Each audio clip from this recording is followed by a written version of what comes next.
Alors, on a vu presque la totalité de toutes les remarques concernant les modules. Il nous reste maintenant une petite tâche. La tâche est la conversion ou bien la traduction de cette procédure en une fonction. Rappelons toujours qu'on a dit pour notre cours aujourd'hui que, ou bien cette année, c'est qu'une fonction ne fait pas la saisie et n'affiche pas. Donc ces deux modules ne concernent pas les fonctions. Il nous reste seulement maintenant la procédure calcul. La procédure calcul, elle renvoie un seul résultat SA qui est de type simple et pour notre cours n'est pas un tableau. Donc cette procédure peut être convertie ou bien peut être traduite en une fonction. Comment peut-on convertir une procédure en une fonction? Je vais enregistrer de nouveau notre exercice, AMI 8, et voyez bien. Mettons ça comme commentaire pour le moment,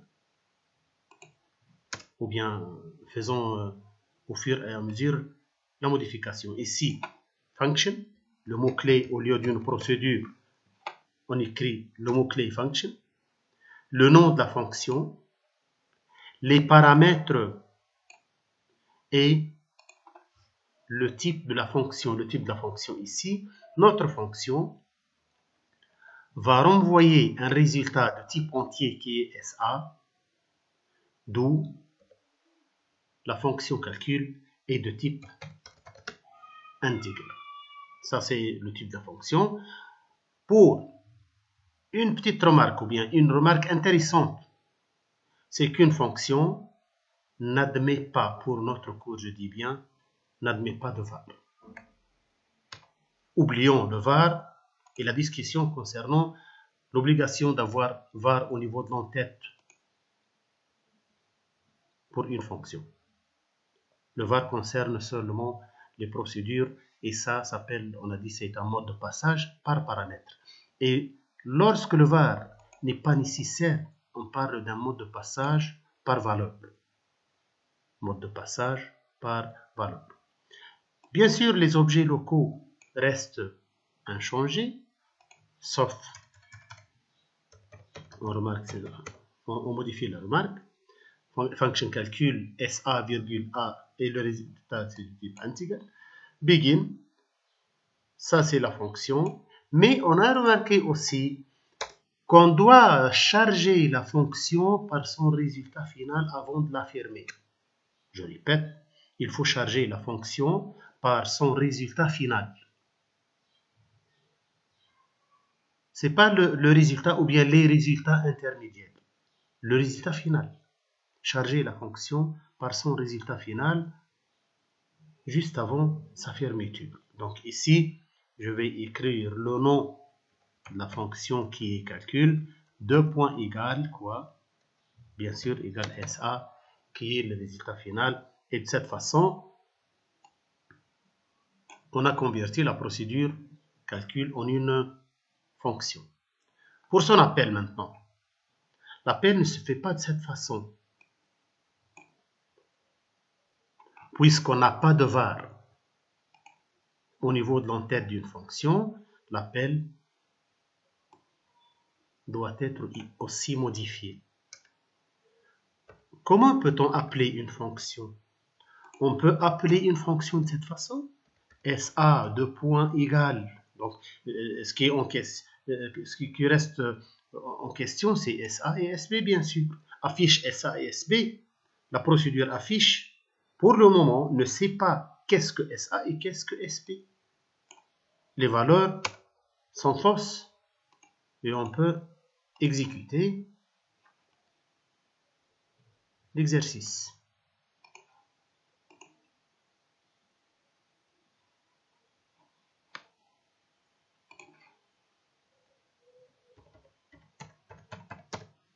Nous ne sommes pas amis, et voyez bien. Et pourquoi? Car il n'a pas calculé ni SB ni SA. Donc je peux mettre SA de point égal calcul de SA virgule A et SB, je dois charger les deux valeurs, les deux variables par leur valeur. calcul SB, virgule B. Et exécuter. Les deux valeurs, bien sûr, sont amies. Et voyez bien, l'exécution est correcte. Ça, c'est la première méthode. Normalement, c'est clair. La deuxième méthode, on a dit une fonction peut être appelée directement au niveau de l'affichage. Peut être utilisée comme étant une variable. Donc, au niveau de la procédure affiche, SA,SB, if, je ne vais pas utiliser SA, je vais utiliser la fonction elle-même. If calcul de SA, A égale à B. Calcul de SA, A, c'est-à-dire SA, enfin, le résultat final c'est SA. Et pour SB, c'est la fonction calcul SB, B. Ça, c'est l'appel direct dans l'affichage. Donc, peut-être qu'on aura une erreur. Il va afficher quoi? Voyez bien. Identificateur introuvé calcul. Il n'a pas trouvé calcul. Pourquoi? Car la fonction calcul est déclarée après son appelant. La fonction calcul est appelée ici, donc elle doit être déclarée avant cet appel. Et ça, c'est la remarque qu'on a vu pour les procédures. Un appelé doit être déclaré avant son appelant. Donc, je dois ou bien copier la fonction calcul ici, ou bien maintenant je vais déplacer la procédure affiche après la fonction calcul. Et normalement, ça va bien. Donc ça, c'est l'exécution. Les deux entiers sont amis, 220 et 284 sont amis, et ça marche bien. Donc, je répète concernant les fonctions, vous voyez bien, c'est un cas particulier des procédures. Elles gardent les mêmes objets locaux que les procédures, gardent presque les mêmes paramètres que les procédures, sauf que la fonction n'admet pas de passage par paramètre, c'est-à-dire on n'a pas de var au niveau de l'entête, et admet un type qui est le type de son résultat attendu et qui doit être simple. Une fonction ne renvoie pas de type tableau. Et enfin, avant de sortir de la fonction, il faut que la fonction soit chargée par le résultat final. Ça, c'est concernant la fonction. Il y a quelques différences par rapport à la procédure et normalement, ça marche bien.